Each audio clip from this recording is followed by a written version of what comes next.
اللہ تبارک و تعالیٰ نے بھٹی بنائی ہے، اللہ فرماتا ہے اس سے گزر کیا تو اتنا سونا ہو جائے گا کہ خالق اور مالک کے سامنے بیٹھ کے اس کا دیدار کرنے والا بن جائے گا۔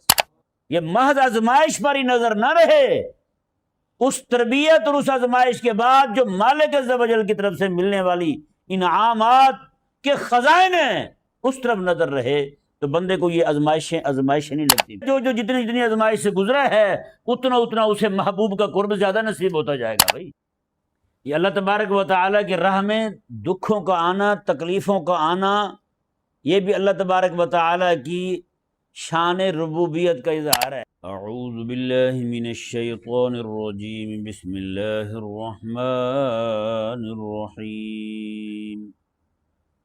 ثم ان ربک للذین ہاجروا من بعدها ما فتنوا ثم جاهدوا وصبروا ان ربک من بعدها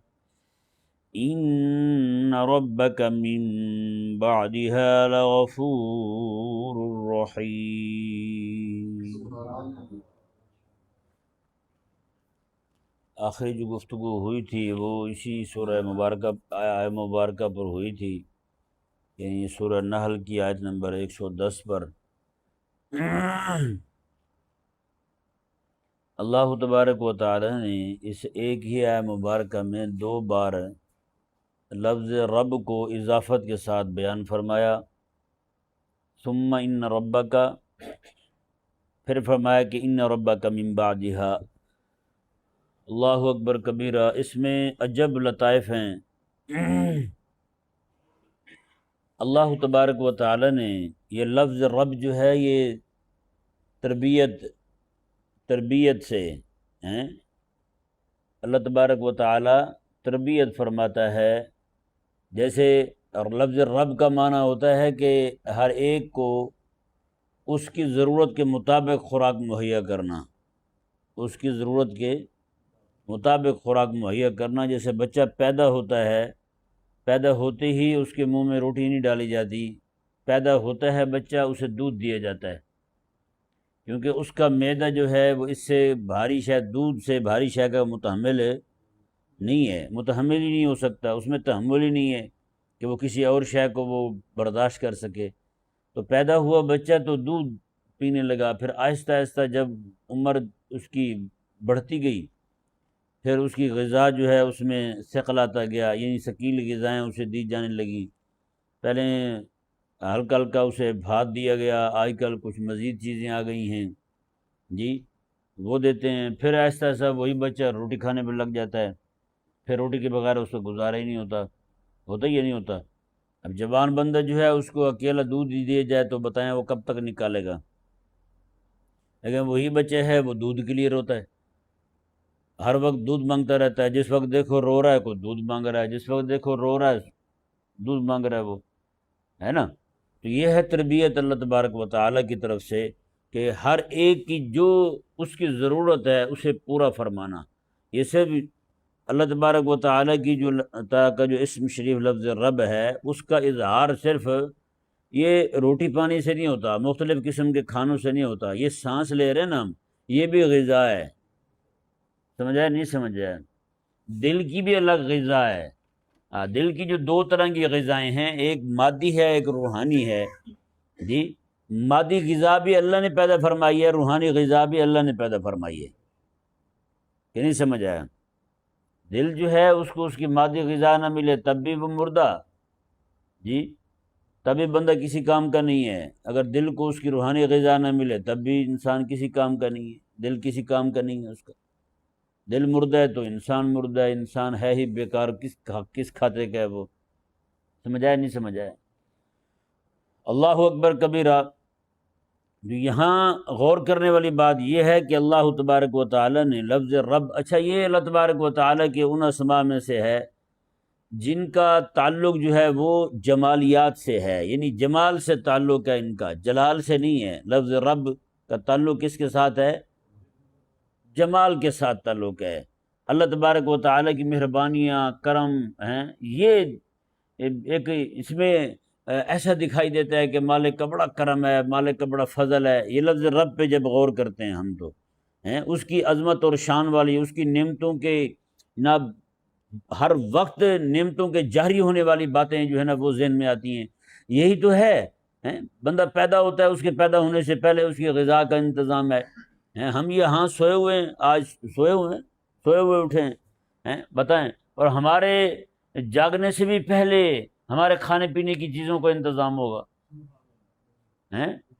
اگر ایسا ہو جائے کہ انسان سویا ہوا ہو، سویرے اٹھے، سویرے جا کے زمین کو کاشت کرے، کاشت کرنے کے بعد اس میں بیج ڈالے، ہل جوتے، سارا کوئی کرے، وہ کب جا کے تیار ہوگا، کب کھائے گا، ہے نا؟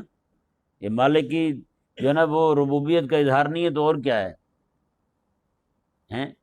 اللہ اکبر کبیرہ۔ جس طرح سالن جو ہے وہ ایک رات کا بنایا ہوا دوسری رات تک نہیں تاب آتا، اگر گندم بھی اسی طرح ہو جاتی، بتائیں کیا کرتے یہ لوگ؟ چاول بھی اسی طرح ہو جاتے تو کیا کرتے یہ لوگ؟ کچھ نہ کر پاتے۔ یہ مالک عز و جل کا فضل کرم اور احسان ہے۔ جس چیز کی زیادہ دیر ضرورت تھی، اللہ تبارک و تعالی نے اس کی عمر بھی اتنی بڑھا دی ہے۔ یہ اللہ تبارک و تعالی کی عظمت اور شان جو ربوبیت والی ہے، یہ اسی کا اظہار ہے سارا۔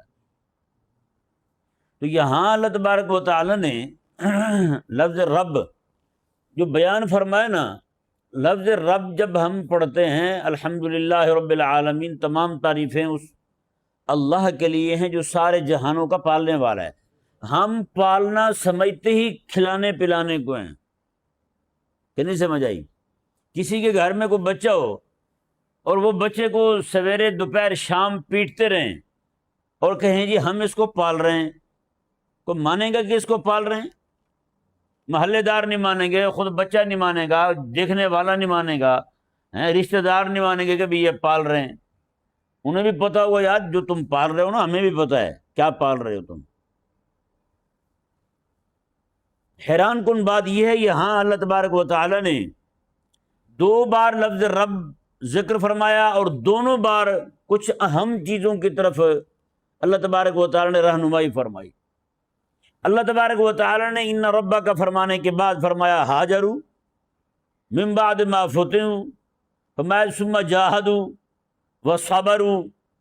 ان چیزوں کا ذکر کیا۔ سب سے پہلے فرمایا کہ فتنہ ہوگا، آزمائش، پھر فرمایا کہ ہاجروا، پھر ہجرت ہے، پھر فرمایا کہ جاہدوا، پھر جہاد ہے، پھر فرمایا کہ وصبروا، اور صبر ہے۔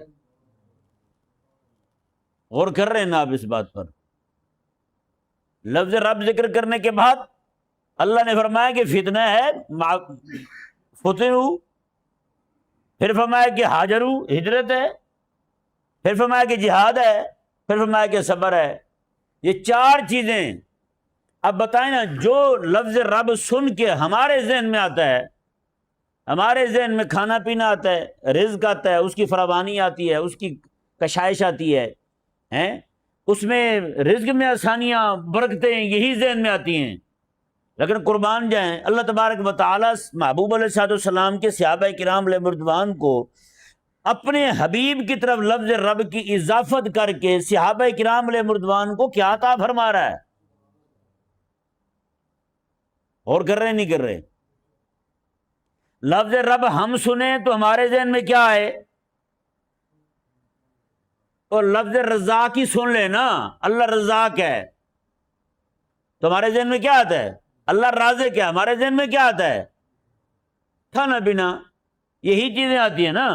مال و دولت آ گیا، گھر میں مٹکے بھرے رہے ہیں مکھن سے، گھی سے، اور کلوٹیاں جو ہیں وہ گندم سے بھری رہے ہیں، پڑھولے جن کو کہتے ہیں، وہ بھرے رہے ہیں گندم سے۔ وہ سبحان اللہ، کیا مالک رزاق ہے بھائی، وہ تو رب ہے، وہ تو عطا فرمانے والا ہے۔ لیکن اللہ اکبر، لفظ رب فرما کے اللہ نے صحابہ کو کیا دیا ہے؟ صحابہ کرام علیہ رضوان کے لیے اللہ اکبر لفظ رب ذکر کرنے کے بعد آگے ان کے لیے کیا معاملات پیش آ رہے ہیں؟ ان کو فرمایا کہ فتنوا، جاہدوا، فتنوا، ہاجروا، جاہدوا، صبروا۔ یہ لفظ رب کا اظہار ہو رہا ہے۔ کچھ سمجھ آ رہا ہے نہیں آ رہا؟ میں کیا آپ کے سامنے رکھنا چاہتا ہوں؟ یہاں کوئی کہے نا کہ میرا اللہ بڑا ہی رحمان ہے اور ہو وہ بندہ بیمار، نہیں سمجھ آیا؟ میرا اللہ بڑا ہی رحیم ہے، ہو وہ بیمار، اس کے پاس کچھ نہ ہو دنیا کی شے، کھانے پینے کو تنگ ہو، لیکن وہ کہے میرا اللہ رزاق ہے۔ بتائیں یہ الفاظ معنی خیز ہوں گے یا نہیں ہوں گے اس کے منہ سے؟ بتائیں محبوب علیہ السلام کے صحابہ کرام علیہ مردوان جو ہیں، یہ لفظ رب سننے کے بعد، لا الہ الا اللہ پڑھنے کے بعد ان کو کن تکالیف کا سامنا ہے؟ اللہ فرماتا ہے کہ سب سے پہلی بات ہی فتنو والی ہوگی، آزمائشیں آئیں گی تم پر۔ اس کا مطلب کیا ہے؟ یہ اللہ تبارک و تعالیٰ کی راہ میں دکھوں کا آنا، تکلیفوں کا آنا، یہ بھی اللہ تبارک و تعالیٰ کی شان ربوبیت کا اظہار ہے۔ لوگ پالنا صرف سمجھتے ہیں روٹی پانی کو، یہ عام لوگ سمجھتے ہیں، لیکن اہل اللہ جو ہیں ان کی بات ہی الگ ہے۔ حضرت سیدتنا رابعہ بصریہ رضی اللہ تعالیٰ عنہ جس دن بیمار نہیں ہوتی تھی، بخار نہیں ہوتا جس دن، سر میں درد نہیں ہوتا جس دن، جسم میں درد نہیں ہوتا جس دن، اس دن کہتی تھی مولا کہیں ناراض تو نہیں ہو گیا تم؟ آج تو نے مجھے کوئی تکلیف دے کر کے کرم نوازی نہیں فرمائی تم نے، آج تیری طرف سے کوئی تکلیف نہیں پہنچی مجھے، ہیں ناراض تو نہیں ہو گیا مجھے؟ آج میں بیمار نہیں ہوئی مولا، کہیں ناراض تو نہیں ہو گیا؟ تو نے مجھے چھوڑ تو نہیں دیا؟ اور میں تیری محبت کی دعوے دار ہوں۔ جو محب ہوتا ہے اس کو تو آزمائشیں آتی ہیں محبوب کی طرف سے، محبوب آزماتا ہی رہتا ہے، محبوب کی طرف سے آزمائش ہوتی ہے۔ حضرت ابوبکر شبلی رحمہ اللہ کے پاس بندے آئے، وہ کہنے لگے ہمیں آپ سے محبت ہے جی، پوری جماعت تھی، سارے آ گئے، ہمیں آپ سے محبت ہے جی۔ آپ کے پاس کنکر پڑے ہوئے تھے، آپ نے اٹھا کے دو چار کو ایسا مارا، باقی سارے بھاگ گئے، وہ بھی بھاگے۔ میں واپس تو آؤ، کہاں جا رہے ہو؟ میں کیا رہے تھے؟ انہوں نے کہا جی آپ کے ساتھ بڑی محبت ہے میں، تو میں پھر بھاگے کیوں ہوں؟ میں کہا جی آپ مار رہے تھے۔ میں خدا کے بندو، محبت جو ہے وہ ان چیزوں سے ختم ہو جاتی ہے۔ آپ کو تو دو کنکری کیا لگے، آپ محبت کے دعوے بھول گئے۔ ابھی یہیں کھڑے ہوئے دعوے کر رہے تھے تو محبت کی جیسے دلیل مانگی تم بھاگے، نہیں سمجھ آیا؟ بھائی یہ محبت تھوڑی ہے۔ تو اب دیکھیں حضرت ایوب علیہ السلام جو ہیں جب تندرست ہو گئے نا، اللہ تبارک و تعالیٰ نے ایک دن پوچھا ان سے جبریل امین کے ذریعے، میں کہ ایوب سے پوچھو پہلی والی مرض والی حالت جو ہے نا وہ اچھی تھی آپ کے لیے یا اب؟ انہوں نے کہا مولا جو مزے میرے بیماری میں تھے وہ اب ختم ہو گئے ہیں، مزے نہیں رہے۔ میں کہ وہ کیا مزے تھے تجھے؟ بیماری میں کون سے مزے ہوتے ہیں؟ انہوں نے کہا مولا جب میں بیمار تھا نا تو روز جبریل کو بھیج کے پوچھتا تھا ایوب تیرا کیا حال ہے۔ جب جبریل آ کے مجھ سے پوچھتا تھا نا کہ تیرا رب کہہ رہا ہے ایوب تیرا کیا حال ہے، کہا کہ مولا رات دن کے دکھ ہی سارے ختم ہو جاتے تھے، پورا دن میرا اسی لذت میں گزرتا تھا، یار میرے مالک نے مجھے پوچھا ہے، میرا مالک میری طبیعت پوچھ رہا ہے، رات بھی پوچھا تھا آج پھر پوچھے گا۔ بس پچھلے کے مزے ہوتے تھے، اگلے کے انتظار ہوتا تھا، تکلیف کی طرف توجہ نہیں جاتی تھی۔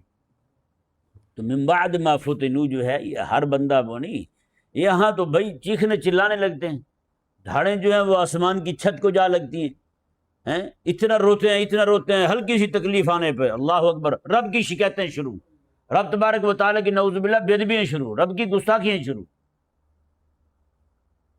تو اللہ تبارک و تعالیٰ نے لفظ رب ذکر کرنے کے بعد، یعنی یہاں یہ جو بات ہے نا یہ صرف اہل اللہ کی بات ہو رہی ہے، اہل حق کی بات ہو رہی ہے، یہ اس جماعت کی بات ہو رہی ہے جو اپنا تن من دھن جو ہے وہ سارے کا سارا اللہ کے نام پہ لٹانے کا حوصلہ رکھتے ہیں۔ یہ ہر بندے کی بات نہیں ہے۔ اور دیکھیں نا محبوب علیہ السلام کے صحابہ نے بھی نہیں کہا کہ یا رسول اللہ یہ اللہ نے کیا فرمایا ہے، ربا کا کہنے کے بعد پھر آزمائش آ گئی ہے، پھر ہجرت آ گئی ہے، پھر جہاد آ گیا ہے، پھر صبر آ گیا ہے۔ صبر کا مطلب یہ ہے اپنے آپ کو قابو کر کے رکھنا، تکلیفیں آئیں گی، چچا قتل، ابا شہید، بھائی شہید ہے، خود شہید، میں صبر ہوں، صبر کر کے کھڑے ہوئے ہیں، ابھی بھی نہیں، کوئی ایسی بات نہیں ہے۔ قربان جائیں، یہ لفظ رب جو ہے، لفظ رب ذکر کرنے کے بعد آگے یعنی صحابہ کرام علیہ رضوان بھی سمجھ رہے تھے جو کچھ بھی معاملات ہمارے سامنے آ رہے ہیں یہ ہمارا محبوب ہماری تربیت فرما رہا ہے، محبوب ہماری تربیت فرما رہا ہے۔ اب دیکھیں نا، آپ خود اندازہ لگائیں، جس نے جتنی بڑی قربانی کی ہے اتنا وہ محبوب کے پاس بیٹھنے کے لائق ہوا ہے۔ جو بھاگ گیا ہے وہ بھاگ گیا ہے، جو بھاگ گیا ہے وہ بھاگ گیا ہے۔ میرے آقا علیہ السلام نے کیا فرمایا؟ حضور فرماتے ہیں سب کے احسانات جو اسلام پر تھے، حضور فرماتے ہیں میں نے سب کے احسان چکا دیے ہیں، میں صرف ابو بکر کا احسان رہ گیا ہے۔ بتائے نا، جس کا احسان ہو وہ دے دیا جائے تو اس کو روانہ کر دیا جاتا ہے۔ ابو بکر آج بھی حضور کے سینے سے چمٹے ہوئے ہیں، احسان جو باقی ہے نہیں سمجھ آیا۔ محبوب کے پاس بیٹھنے کے زیادہ جس کو قرب نصیب ہوا ہے وہ ابو بکر صدیق کو نصیب ہوا ہے۔ تو کیا خیال ہے آزمائشیں کتنی اٹھائی ہیں حضرت ابو بکر صدیق رضی اللہ عنہ نے؟ تو یہ حقیقت کے اندر یہ تربیت ہے۔ جیسے یہاں ہوتا ہے نا، یہ اللہ نے تربیت کی ہے نا، میں مسجد میں آنا ہے نا کپڑے صاف پہنو، یہ نہیں کہ پسینے کی بدبو ہو اور آپ اسی بدبو سے مسجد آ جاؤ، نہ ناپاک ہو، حدث لائق ہو گیا ہے، کسی طرح کے بھی حصی ہے، من بھی ہے، وہ چاہے غسل سے دور ہو، وضو سے دور ہو، میں وہ دور کر کے صاف کپڑے پہن کے خوشبو لگا کے مسجد آ جاؤ۔ یا بنی آدم خذوا زینتکم عند کل مسجد، میں کیا بنی آدم، نماز میں کے لیے جب تم جاؤ نا تم زینت اختیار کر کے جاؤ، سونے بن کے جاؤ۔ یہ مالک عز و جل تربیت فرما رہا ہے، یہ مالک تربیت فرما رہا ہے اپنی بارگاہ میں آنے کی، اپنی بارگاہ میں کھڑے ہونے کا لائق بنانے کی اللہ تعالیٰ تربیت فرما رہا ہے۔ تو بتائیں یہاں جب بندہ مومن جو ہے اس نے یہاں کھڑا ہونا ہے، صرف مسجد میں آ کے کتنی قربانی دینی پڑتی ہے۔ رات کو سوتے سوتے، آج کل آپ کو پتہ ہے گرمیوں کا موسم، سوتے سوتے رات کو 10 11 12 بج جاتے ہیں، ہے نا، 1 2 بھی بج جاتے ہیں سوتے سوتے۔ تب تقریباً احباب کچھ ایسے ہوتے ہیں جو رات کو سوتے سوتے بھی لیٹ ہو جاتی ہیں، ان کو چھوٹے بچے ہوتے ہیں، معاملات ہوتے ہیں، گرمی ہوتی ہے، سوتے سوتے اتنا لیٹ ہو گئے۔ اب جناب 2 3 گھنٹے کے بعد، 4 گھنٹے کے بعد اذان ہوئی، اتنی دیر میں نیند پوری نہیں ہوتی، اور جب موسم ٹھنڈا ہو جاتا ہے، جب موسم ٹھنڈا ہو گیا تب انصر صاحب اذان پڑھتے ہیں، آؤ بھی مالک بلا رہا ہے تمہیں، ہے؟ بتائیں اللہ تبارک و تعالیٰ نے آزمائش تو ہے نا، یعنی اگر یہ آزمائش نہ ہوتی تو لوگ گھروں میں پڑے ہوتے، لوگ بستر کو لپٹے ہوتے، کبھی بھی نہ ہوتا ایسا۔ آزمائش تو ہے، بستر کو چھوڑنا، اور بستر بھی اس وقت چھوڑنا جب موسم ٹھنڈا ہو چکا ہے، جب گرمی تھی گھر میں پڑا رہا، کوئی ممانعت نہیں ہے۔ یہاں جب کھڑا کرنا ہے اللہ تبارک و تعالیٰ نے، تو اتنی آزمائش تو ڈالی اللہ نے، اتنی تربیت کی نا اللہ نے کہ میری بارگاہ میں کھڑے ہونے کے لائق ہو جائے۔ میری بارگاہ میں کھڑے ہونے کے لائق ہونا ہے تو میں جب موسم ٹھنڈا ہو جائے، ہوا ٹھنڈی چل رہی ہو، اس وقت تم نے بستر چھوڑنا ہے اور میری بارگاہ میں کھڑے ہونا ہے۔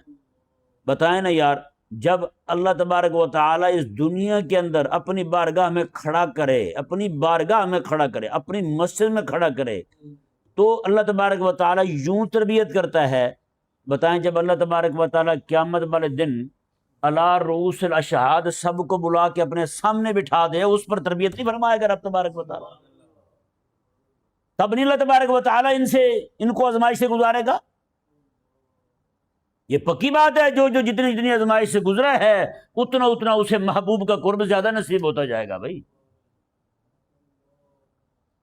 یہ محض آزمائش پر ہی نظر نہ رہے، اس تربیت اور اس آزمائش کے بعد جو مالک عز و جل کی طرف سے ملنے والی انعامات کے خزائن ہیں اس طرف نظر رہے، تو بندے کو یہ آزمائشیں نہیں لگتی، پھر مالک عز و جل کی طرف سے تربیت لگتی ہے۔ سونا ہے نا، سونار کے پاس جاتا ہے تو کیا کرتا ہے؟ اس کو اٹھا کے سیدھا بھٹی میں ڈال دیتا ہے۔ بندہ کہتا ہے خدا کا واسطہ یہ کیا کر رہے ہیں آپ؟ سونا اتنی قیمتی شے، آپ 100 روپے کا نوٹ نہیں ڈالتے، 1000 روپے کا نوٹ نہیں ڈالتے، آپ نے 5 لاکھ سے زائد کا سونا تولا پورا آپ نے اٹھا کے آگ میں ڈال دیا ہے۔ وہ کہتا ہے بھائی صاحب اگر آپ چاہتے ہیں نا آپ کی محبوبہ ترین بیٹی اس کے کان کا زیور بن جائے، اس کے ناک کا زیور بن جائے، یہ تب تک نہیں بنے گا جب تک یہ آگ سے گزر کے نہیں آئے گا، یہ آگ سے گزر کے نہیں آئے گا۔ تو بندہ چاہتا ہے کہ اپنی اماں کو زیور پہنا دے، تو جب تک اس کا سونا بھٹی میں نہیں جائے گا تب تک وہ پاک، وہ اس لائق نہیں ہوگا کہ جناب اسے کان میں پہنا جائے، ناک میں پہنا جائے، یا گلے میں اس کا ہار بنا کے ڈالا جائے۔ پیارے بھائیوں، بندہ مومن کی بھی اللہ تبارک و تعالی نے یوں ہی تربیت اور آزمائش رکھی ہے۔ اس دنیا کے اندر بھٹی بنایا ہے اللہ تبارک و تعالی نے، بھٹی بنائی ہے۔ اللہ فرماتا ہے اس سے گزر کے آ تو اتنا سونا ہو جائے گا کہ خالق اور مالک کے سامنے بیٹھ کے اس کا دیدار کرنے والا بن جائے گا۔ تو یہ لفظ رب کا اظہار ہے نا، یہ تربیت فرما رہے رب تبارک و تعالی، اور تربیت بھی مالک عز و جل نے یوں کی ہے۔ سبحان اللہ۔ اللہ تبارک و تعالی نے ارشاد فرمایا کہ ثم ان ربک للذین ہاجروا من بعد ما فتنوا ثم جاہدوا وصبروا، یہ اللہ تبارک و تعالی نے قیامت تک کے لیے پورا نصاب دے دیا۔ میں جب دین غالب آئے گا، اللہ فرماتا ہے یوں ہی میری تربیت پر چلتے ہوئے جو لوگ یہاں تک پہنچیں گے، فرمایا کہ دین کے غلبے کا جھنڈا انہی کے ہاتھ میں تھمایا جائے گا۔ جو بستر پر پڑے رہیں، سکون کے ساتھ لیٹے رہیں، اور ہی پڑے پڑے دعائیں مانگتے رہیں اللہ اسلام آ جائے، نہ بھائی یہ تمہاری بھول ہے، ایسا نہیں ہو سکتا، ایسا نہیں ہو سکتا۔ اللہ اکبر کبیرہ۔ اب دیکھیں جی دوسرا مقام جو ہے ان ربک من بعدها لغفور الرحیم، اللہ تعالیٰ نے فرمایا کہ پھر اس کے بعد لغفور الرحیم، اللہ تعالیٰ بخشنے والا مہربان ہے۔ پہلا لفظ رب ذکر کیا تو اللہ تبارک و تعالیٰ نے آزمائشوں کا ذکر کیا، دوسرا لفظ رب ذکر کیا لغفور الرحیم، اللہ نے انعامات کا ذکر کیا۔ اس کا بخشش فرمانے والا ہونا یہ بندہ مومن کے لیے انعام ہے یا نہیں؟ اس کا مہربان ہونا یہ بندہ مومن کے لیے انعام والا ہونا ہے یا نہیں؟ ہے نا۔ پہلا جو ہے فتنو، آزمائشیں آئیں گی، ہجرت ہوگی۔ بتائیں ہجرت کیسے کی ہے حضور کے صحابہ نے؟ آپ پڑھیں تو رونگٹے کھڑے ہو جاتے ہیں۔ محبوب علیہ الصلوۃ والسلام کے صحابہ نے کیسے ہجرتیں کی ہیں، مکہ چھوڑ کے مدینے پہنچے ہیں تو کیسے پہنچے ہیں حضور کے صحابہ؟ آپ خود حبیب کریم علیہ الصلوۃ والسلام کو دیکھ رہے ہیں، آقا علیہ الصلوۃ والسلام ہجرت فرما رہے ہیں تو کیسے فرما رہے ہیں؟ پیچھے ابو جہل ہے، اس کا پورا دستہ ہے، چلتے چلتے وہ جناب جب آقا علیہ الصلوۃ والسلام دور چلے جاتے ہیں پیچھے سے سراقہ وہاں آ جاتے ہیں۔ یہ تو امام الانبیاء علیہ الصلوۃ والسلام ہے، تو خود محبوب علیہ الصلوۃ والسلام کے صحابہ کرام علیہ مردوان نے کیسے ہجرتیں کی ہوں گی؟ جاتے ہوں کو پکڑ کے واپس لے آتے تھے، باندھ کے رکھتے تھے، مارتے الگ تھے، اتنی اذیتیں دی انہوں نے۔ یہ تو خدا کے لیے ہجرت ہے۔ اب ہجرت پڑھیں رونگٹے کھڑے ہو جائیں۔ پہلے فتنو ہے، آزمائشیں آئیں، حضرت سمیہ شہید، باقی معاملات ہوئے، اس کے بعد پھر ہجرت ہے۔ ہجرت کے بعد مدینہ میں اسلام غالب آ گیا، یہ سکون نہ فرمایا کہ اب جہاد ہے۔ اب کیا ہے؟ اب جہاد ہے۔ پہلے سے تھوڑا معاملہ ذرا آسانی والا آ گیا ہے۔ پہلے یہ تھا کہ وہ مارتے ہیں تو مارنے دو، تم نے ہاتھ نہیں اٹھانا۔ مدینے میں آئے تو فرمایا کہ وہ ہاتھ اٹھائیں تم اٹھا دو، وہ تلوار اٹھائیں تم اٹھا لو، آسانی آ گئی نا۔ اب دیکھیں آزمائش جو ہے یہ پہلی آزمائش، وہ بھی آزمائش ہے بھائی، پھر ہجرت ہے، ہجرت بھی آزمائش ہے، جہاد ہے وہ بھی آزمائش ہے۔ جہاد کے بعد پھر اپنے ہی لوگ شہید ہوئے پڑے ہوں، بتائیں یہ آزمائش ہے یا نہیں؟ ابا جان شہید ہو چکے ہوں، ماموں شہید ہو چکے ہوں، نانا شہید ہو چکے ہوں، بتائیں میرے آقا علیہ السلام کے بہترین چچاؤں میں سے حضرت حمزہ رضی اللہ تعالیٰ عنہ وہ شہید ہو چکے ہوں، آزمائش ہے یا نہیں؟ بھائی یہ ساری آزمائشیں ہیں اور لفظ رب کے بعد آ رہی ہیں،